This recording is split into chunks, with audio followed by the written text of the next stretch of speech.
Dear students, welcome on my YouTube channel Study Zone by ZD Sir।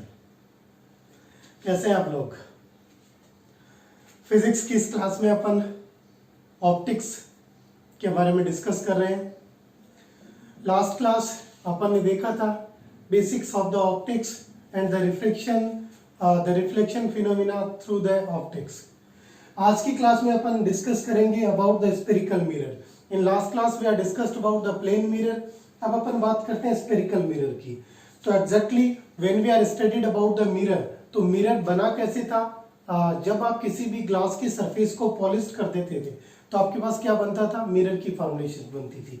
Here we are considering the spherical mirror. That's why अपन क्या assume कर रहे हैं कि we are just to be taking out a spherical shape of the glass. Glass एक spherical shape का, like आपके पास एक कोई भी स्पेयर है जो ग्लास का बना हुआ है, then we are just to be cut it down in between the particular vertical axis. कि आपके पास इस तरीके का एक कोई भी स्पेयर है, उस स्पेयर को आपने बीच में से कट किया, then we are just to be getting out the two surfaces like this.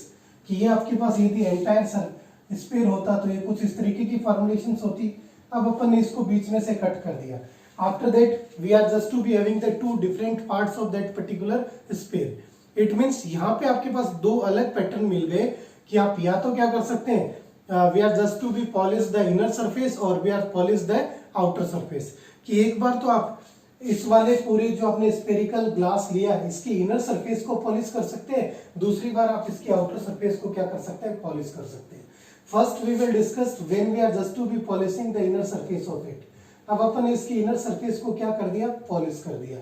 तो उस टाइम भी अपन ने डिस्कस किया था कि जो सरफेस जिसको अपन ने पॉलिश किया है वो तो नॉन रिफ्लेक्टिंग सरफेस होती है, और जो सरफेस जिसको पॉलिश नहीं किया it is to be the reflecting surface. तो यहाँ पे ये वाली सरफेस कौन सी होगी? रिफ्लेक्टिंग सरफेस होगी। और अपन ने प्लेन मिरर में भी देखा था कि ऑब्जेक्ट की इमेज तभी बनेगी when we are placed a object in front of the reflecting surface. जब अपन उसको रिफ्लेक्टिंग सरफेस के सामने रखेंगे तो इसको ऑब्जेक्ट को अपन किधर रखेंगे? On that particular side. तो सपोज यहाँ पे अपन एक ऑब्जेक्ट को रखा, this is to be the object. इस ऑब्जेक्ट को रखा तो यहाँ से जो लाइट रेज निकलेंगी they are to be like this. अब ये जो लाइट रेज निकलेंगी they are to be parallel to principal axis. तो ये किधर से जाएंगी? आपके पास फोकस में से जाएंगी। अब इसके लिए मोस्ट कॉमनली कंफ्यूजन यही रहता है कि कॉन्वेक्स कॉनकेव कब बनेगा, किसके लिए फोकल लेंथ पॉजिटिव होगी, यू वी पॉजिटिव होंगे या नेगेटिव होंगे, या फिर एम की वैल्यू पॉजिटिव होगी या नेगेटिव होगी।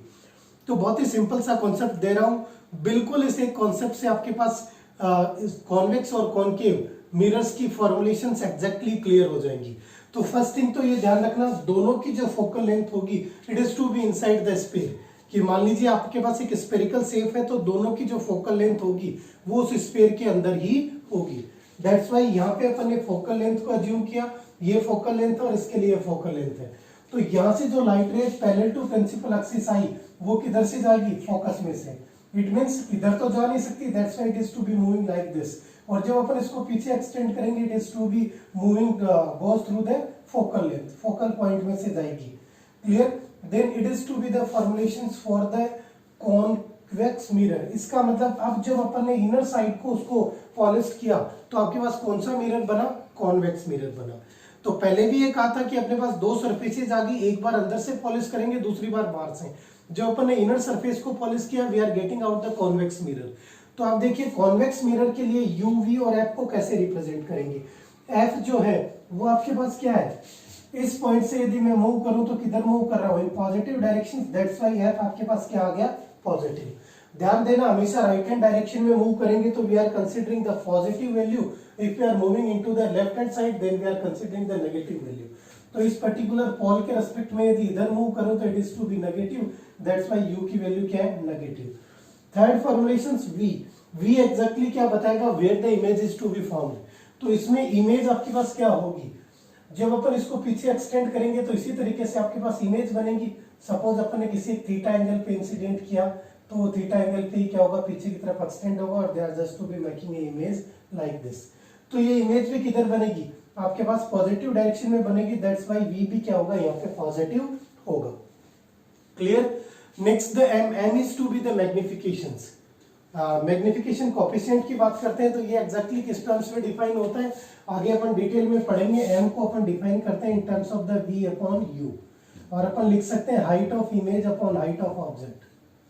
तो यहाँ पर v और u को अपन देखें तो फॉर्मुलेशंस कैसी बन रही है, sorry minus v upon u की फॉर्मुलेशंस में देते हैं तो कैसी बनेगी आपके पास, u तो पॉजिटिव था, v कैसा था नेगेटिव, तो नेगेटिव और नेगेटिव को डिवाइड किया तो ये पॉजिटिव आ गया, दैट्स व्हाई m क्या हो गया पॉजिटिव हो गया। किसके लिए, कॉन्वेक्स मिरर के लिए।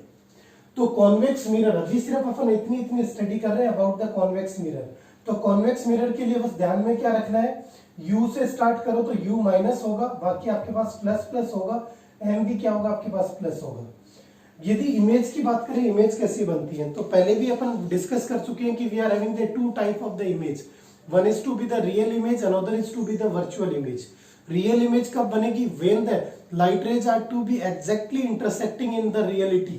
यदि वो लाइट रेज आगे कहीं जाके किसी पर्टिकुलर पॉइंट पे रियल में कहीं इंटरसेक्ट करती हैं, it means they are to be constructed a real image. If they are just to be constructing a image after the extending of the light rays, incident light rays, जैसे यहाँ पे हो रहा है, ये लाइट रेज इधर जा रही है but when we are just to be extending into the backward direction, तो वो कहीं आपके पास इमेज कंस्ट्रक्ट करती हुई दिखाई दे रही है। It means this kind of the image is to be considered as the virtual image. तो here the image is to be in terms of the virtual, और ध्यान रखना जो वर्चुअल होगी वो इरेक्ट होगी। इसका मतलब वर्चुअल मतलब आभासी, जो आभासी होगी वो सीधी होगी। तो वर्चुअल इमेज हमेशा इरेक्ट बनेगी और जो रियल इमेज बनेगी वो हमेशा इन्वर्टेड बनेगी। तो it is to be the formulations for the convex mirror. Next we will discuss about the concave mirror. Earlier we are discussed about the convex mirror. तो कॉन्वेक्स में याद रखने लायक फॉर्मुलेशंस क्या थी, minus plus plus plus and virtual and erect formulations. Now we are just to be moving upon the concave mirror. तो अब अपन क्या करें, we are just to be polish the outside surface of that sphere. इस sphere की outside surface को अपन यहाँ पे क्या कर रहे हैं, पॉलिश कर रहे हैं। इट मींस रिफ्लेक्टिंग सरफेस कौन सी होगी, inner surface of the sphere. इस स्फीयर की इनर सरफेस आपके पास क्या होगी, reflecting surface. Then the object is to be placed inside in front of the reflecting surface. तो ऑब्जेक्ट को अपन ने यहाँ पर प्लेस किया। Then it is to be the light rays parallel to principal axis. तो पैरेलल टू प्रिंसिपल एक्सिस वाली light rays किधर से जाएगी, it is moving through the focus. Focus के लिए पहले ही बता चुका हूं कि both the focus for the both the convex and the concave mirrors दोनों के लिए इनसाइड द स्फीयर होंगी। दैट्स व्हाई इसके लिए फोकस की पॉइंट्स कौन सी होगी, ये वाली। अब ये मूव करेगा तो ये इस तरीके से लाइट रेज आपके पास फोकस में से जाएगी। इट मींस जो ऑब्जेक्ट होगा u, वो तो आपके पास कैसा होगा, नेगेटिव होगा। बी रिमेंबर ऑब्जेक्ट हमेशा लेफ्ट साइड में प्लेस होगा, दैट्स व्हाई u की वैल्यू ऑलवेज आपको नेगेटिव ही लेनी है। सेकंड इंपॉर्टेंट थिंग कि जब ये f इधर आ गया, इट मींस f क्या है आपके पास, ये पोल पॉइंट होगा तो इससे किस साइड में, लेफ्ट हैंड साइड में, that's why we are considering it into the negative. तो f कैसा आ गया आपके पास, नेगेटिव आ गया। इसकी फोकल लेंथ कैसी होगी, नेगेटिव होगी। नेक्स्ट जब अपन v की बात करेंगे तो इमेज भी किधर बनेगी, इधर ही बनेंगे आपके पास। लाइक इस रेज को मैं इस तरीके से लूं थीटा एंगल पे तो ये थीटा पे जाएगी, they are to be extended like this, और यहाँ पे इमेज बन जाएगी। देन v भी किधर आएगा आपके पास, लेफ्ट साइड में, तो v की वैल्यू भी क्या हो जाएगी, negative. Now we are just to be moving upon the magnification concept. तो मैग्निफिकेशन वैसे भी आप समझ सकते हो, माइनस v अपॉन यू होगा। तो v क्या है आपके पास, minus v upon minus u. तो माइनस से माइनस कैंसिल आउट हो गया, ये कैसा बचा आपके पास, नेगेटिव। इसका मतलब m की वैल्यू यहाँ पे क्या आ गई, नेगेटिव।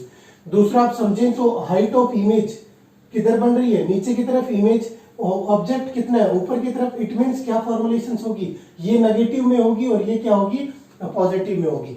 जब अपन आगे डिटेल्स में साइन कन्वेंशन पढ़ेंगे उस टाइम अपन इनको डिटेल्स में डिस्कस करेंगे। Now m is to be in terms of the negative. तो कॉन्केव के लिए आपको क्या फॉर्मुलेशन याद रखनी है, नेगेटिव नेगेटिव नेगेटिव नेगेटिव। यहाँ पे क्या था, सिर्फ negative, after that all three are to be positive. Now we are just to be moving कि इमेज किस तरीके की बनेगी। Here the image formulations, it is to be real and inverted. Real image last में अपन ने discuss किया था कि जब भी अपन इमेज कंस्ट्रक्ट करते हैं, if the light rays are to be intersecting in actual, then they are to be constructed a actual image, real image को कंस्ट्रक्ट करेंगी। यहाँ पर ये दोनों लाइट रेज एग्जैक्टली क्या कर रही है, एक दूसरे को इंटरसेक्ट कर रही है, इट मीन्स ये फॉर्मुलेशन इमेज जो बनेगी वो कैसी बनेगी, रियल बनेगी। इन्वर्टेड उल्टी इमेज बन रही है, that's why we are considering the real and inverted image. जिसको अपन हिंदी में बोलें तो अपन वास्तविक और आभासी बोलेंगे। दैट्स व्हाई ट्रिक याद रखने के लिए अपन नॉर्मली जब भी एक्साइटेड होते हैं, कुछ अच्छा देखते हैं, we are just to be sound wow. It means यहाँ पे आपको याद रखने के लिए जो आपके पास कॉनकेव मिरर है उसमें इमेज कैसी बनेगी, wow they are to be the great images. It means वहां पे आपको याद रखना है they are to be, wow मतलब वास्तविक एंड उल्टी, वास्तविक और उल्टी को अपन क्या बोलेंगे, real and inverted.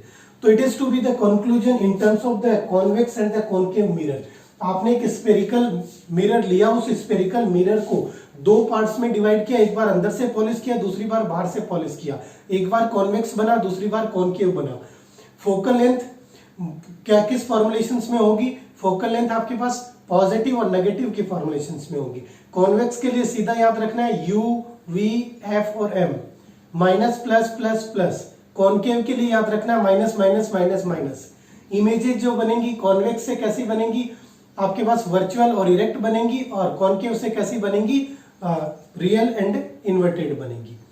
Clear? It is to be the conclusion for the spherical mirror. Next we will discuss about some important definitions related to the spherical mirrors. We are started with the basic of the definitions. Pole. Exactly pole होता क्या है आपके पास? तो we are just to be considering कि we are having a sphere. We are cutting down that particular sphere from that particular point. कि आपने इस sphere को यदि किसी point से cut किया, then we are just to be having the two different shapes, two different parts of the sphere. Now we are just to be polishing these spheres. इनको अपन ने पॉलिश किया था, then the pole, it is to be the center point of the mirror. It means यदि आपने ये वाला कौन सा कॉन्वेक्स मिरर बनाया, तो इस मिरर का सेंटर पॉइंट, इसका सेंटर पॉइंट यहाँ कहीं होगा, then it is to be the pole point. Similarly, जब अपन इसके आउटर साइड को पॉलिश किया था, it is to be converted in terms of the concave mirror. इसका जो सेंटर पॉइंट होगा यहाँ पे, it means it is to be the pole.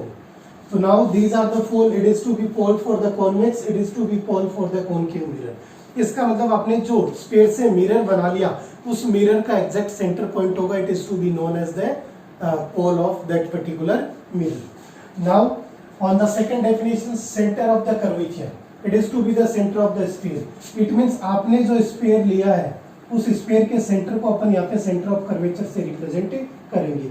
But how we are just to be relating with this mirrors, तो mirrors के लिए अपन क्या करेंगे, again we are just to be splitting into the two parts. ये किया आपने, और जब अपन इसको एक्सटेंड करेंगे then it is to B.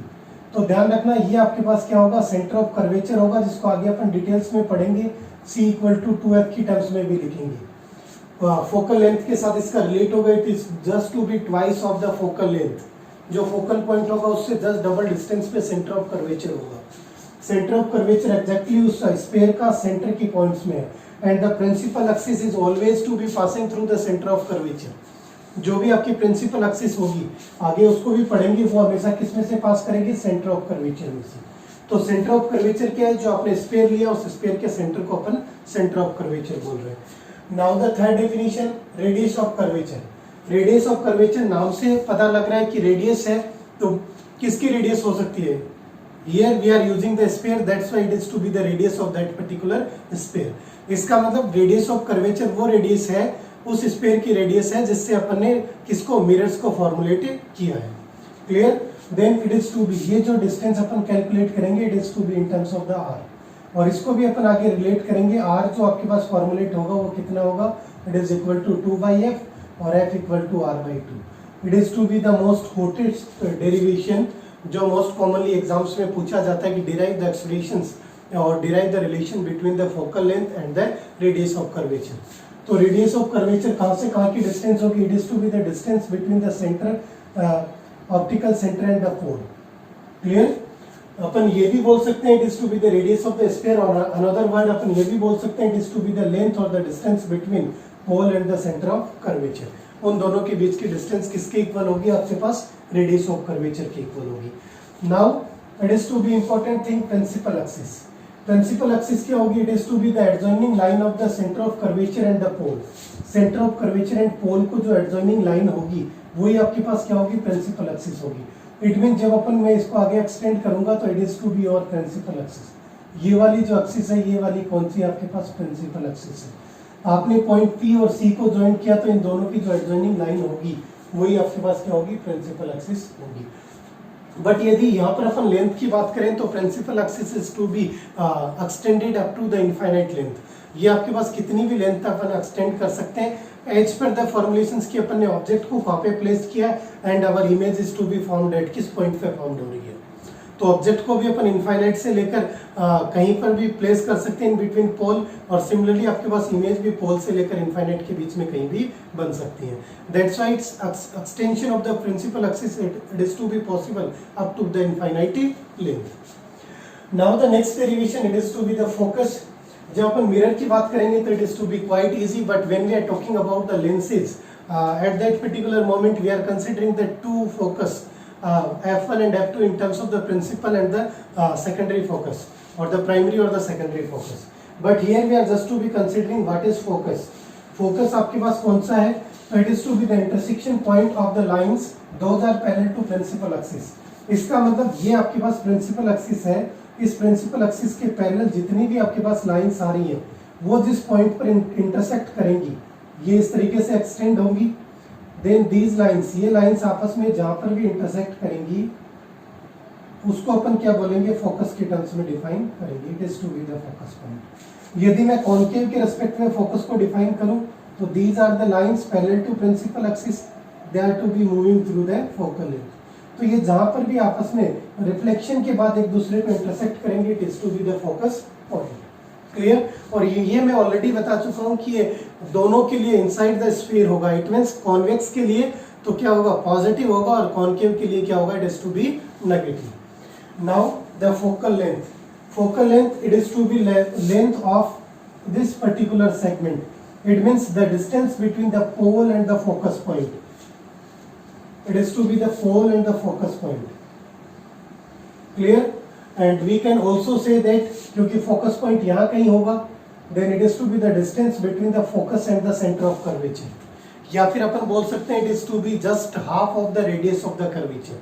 किसी भी टर्म्स में डिफाइन कर सकते हो। मोस्ट कॉमनली एग्जामिनेशंस में नहीं पूछा जाता, फिर भी पूछा जाता है, तो डोंट बॉदर्ड अबाउट इट कि आपको एज इट इज बुक की लैंग्वेज में याद रखना है। सपोज आपसे पूछा गया define the focal length for the concave mirror और फॉर द कॉन्वेक्स मिरर, और सिंपली पूछ ले कि डिफाइन द फोकल लेंथ, तो आप ये भी लिख सकते हैं it is to be the distance between the focus and the pole of the any mirror, of the convex mirror, of the concave mirror. या फिर आप ये भी लिख सकते हो it is to be the distance between the focus and the centre of curvature, या फिर आप इसको ऐसे भी लिख सकते हो it is to be just half of the radius of the curvature, and radius of the curvature it is to be the distance between the pole and the centre of curvature. Clear? These are the some basic definitions. Next we will discuss about the sign convention and the image formulation for that particular lens. We will talk about the sign convention. It means ये CBSE board exams में कई बार पूछा गया है questions कि explain the sign convention for the convex और the concave mirror. किसी भी मिरर के लिए पूछ लेता है तो टेंशन लेने की जरूरत नहीं है, दोनों के लिए सेम ही फॉर्मुलेशंस होती हैं। It is to be quite easy कि नॉर्मल फॉर्मुलेशंस यदि आपको एक्स एक्सिस वाई एक्सिस का इंटरसेक्शन के रेस्पेक्ट में कोऑर्डिनेट ज्योमेट्री थोड़ा बहुत पता है तो उसी के रेस्पेक्ट में अपन को यहाँ पे देखना है। यदि अपन एक्स एक्सिस वाई एक्सिस की बात करते तो अपन यही लेते, इट इज टू बी और एक्स एक्सिस और इट इज टू बी और y axis, y y dash x x dash, ये फॉर्मुलेशंस लेते। Now we are just to be considering कि when we are moving from it is to be the origin point, origin से आप right hand side में move करते थे, we are considering the positive formulations.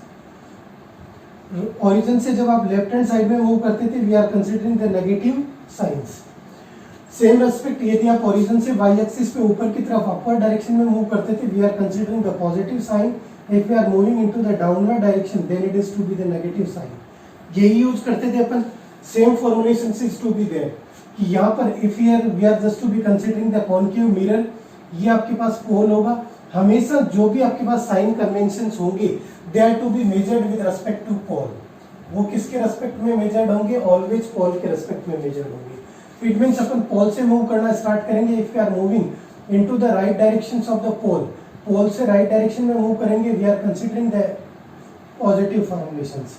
तो उसी time पे जब अपन ने कॉन्वेक्स एंड कॉनकेव मिरर की फोकल लेंथ और यू वी को अपन ने देखा था उस टाइम पे अपन ने यही देखा था कि यदि अपन पॉल से राइट हैंड साइड में मूव कर रहे हैं it means we are considering the positive, that's why यहाँ पे अपन एफ को क्या लेते थे, नेगेटिव लेते थे। If we are moving into the left side, यदि आप इससे लेफ्ट साइड में मूव कर रहे हैं तो we are considering the negative, या अनदर वर्ड में अपन ये समझ सकते हैं कि if you are moving with the directions of the incident ray, यदि इंसिडेंट रे इस तरीके से यदि उसकी डायरेक्शन में मूव कर रहे हैं we are considering the positive. If you are moving into the opposite direction of the incident waves, उसके अपोजिट डायरेक्शन में मूव कर रहे हैं it means we are considering the negative formulations. Next, for the image and the object height, if you are considering the object is to be placed into the upward direction of the pole, यदि pole को और principal axis के respect में upward direction में कहीं भी आपके पास ऑब्जेक्ट रखा हुआ तो it is to be considered as the positive sign. तो इसको अपन क्या लेंगे, पॉजिटिव के रेस्पेक्ट में लेंगे, क्लियर। और जैसे इसकी इमेज यदि कहीं डाउनवर्ड डायरेक्शन में बनती है that's why we are considering it into the negative. कि जब अपन एम की फॉर्मुलेशंस के आगे डिटेल्स में डिस्कस करेंगे height of image upon height of object, तो यहाँ पर जो हाइट है ये वाली हाइट तो पॉजिटिव लेंगे, this height is to be considered as the negative. तो उसके टर्म्स में आपके पास साइन कन्वेंशन में ये यूज आएगा। It is to be the sign convention for the concave. यदि आपको कॉन्वेक्स के रेस्पेक्ट में पूछा जाता है तो कहीं टेंशन लेने की जरूरत नहीं है, सिर्फ इसकी पॉलिसिंग को आपको क्या कर देना है, चेंज कर देना, आउटर साइड की जगह क्या कर देना है, इनसाइड कर देना है। बाकी सारे फॉर्मुलेशंस आपके पास वही रहेंगी। It is to be the most common mistake कि जब अपन एक पर्टिकुलर फॉर्मुलेशंस को रट के जाते हैं, उसको अच्छे से समझ के जाते हैं और एग्जाम्स में दूसरी फॉर्मुलेशन के लिए पूछ लिया जाता है, तो we are not able to connect both of them. जबकि बिल्कुल सिंपल सा है कि बच्चे यदि कॉनकेव के लिए करके गए और एग्जाम में कॉन्वेक्स पूछ लिया तो they are not to be able to answer perfectly. सिर्फ आपको कॉन्वेक्स की जगह क्या करना है, कॉनकेव की जगह कॉन्वेक्स मिरर को प्लेस कर देना है। It is to be the sign convention. Next we are moving upon the rules for the image formulations, because next we will derive the expressions in terms of the relation between R and F. तो उस time पे ये सारी formulations अपने पास use आएंगी। Now we are considering the rules for the image formulations. तो here we are considering a mirror. It is to be the concave mirror. There are the few rules that are to be considered. If the light rays are to be parallel to principal axis, it is to be your principal axis. If light rays are to be parallel, then they are just to be moving into the focal length. तो first rule क्या है कि यदि कोई भी light rays आपके पास incident light rays parallel to principal axis होगी, it goes back to the focal length, तो ये फोकल में से होगी। It is to be for the concave. यदि यही आपको कॉन्वेक्स के रेस्पेक्ट में पूछ लेता तो आपके पास फॉर्मुलेशंस क्या होती, it is to be the formulation, अपन इनसाइड को क्या कर देते, पॉलिश कर देते, ऑब्जेक्ट को अपन ने प्लेस्ड किया, sorry parallel to principal axis आई तो वो क्या होंगी, इस तरीके से इधर मूव करती, जब अपन पीछे एक्सटेंड करते हैं they are to be moving through the focal length, clear. It is to be the first formulation. Second formulations, if any light rays goes through the incident through the focal length, यदि कोई भी light raise focal length में से, focus में से, principal focus main focus में से आ रही है, it is to be after reflection it is to be moved back with the parallel to principal axis. मतलब पैरेलल टू प्रिंसिपल एक्सिस आई, फोकस में से चली गई, फोकस में से आई पैरेलल टू प्रिंसिपल एक्सिस चली गई। सेम फॉर्मुलेशन इसके लिए होगा, यदि फोकस में से आएगी इट मींस वो कैसी होगी, आपके पास आती हुई दिखाई देगी। जैसे इसको मैं पीछे एक्सटेंड करूं तो it is to be like this, ये लाइट रेज कहीं इधर से आ रही है बट अपन को कैसा लगेगा, it is to be behaving like it is to be coming from the focus and it is to be parallel to principal axis. It is to be the rule number 2। Now the rule number 3, if the light rays are to be incident at a particular angle, यदि कोई भी light rays एक theta angle पे pole पे incident होती है, it is to be reflected back at that particular angle. तो यदि ये थीटा एंगल पे इंसिडेंट होगी तो it is to be moved back at the same theta angle, clear. It is to be the basic law of the reflection. And the fourth formulations, if it is to be goes through the centre of curvature, यदि ये centre of curvature में से जाएगी तो it is to be passing through that centre of curvature, तो ये उसी में से आपके पास क्या होगी, रिवर्ट बैक होके आपके पास आएगी। It mean centre of curvature में से जा रही है तो ये उसी फॉर्मुलेशंस में से आपके पास वापस से आएगी। These are the basic 4 rules for the image formulations through the concave और the concave convex mirrors. In next class we are derived the expressions. अब जो पार्ट अपन पढ़ेंगे it is to be quite important for the examination point of view, कि वहां पे अपन को derivations करने तो उनको अपन अच्छे से देखेंगे। Thank you.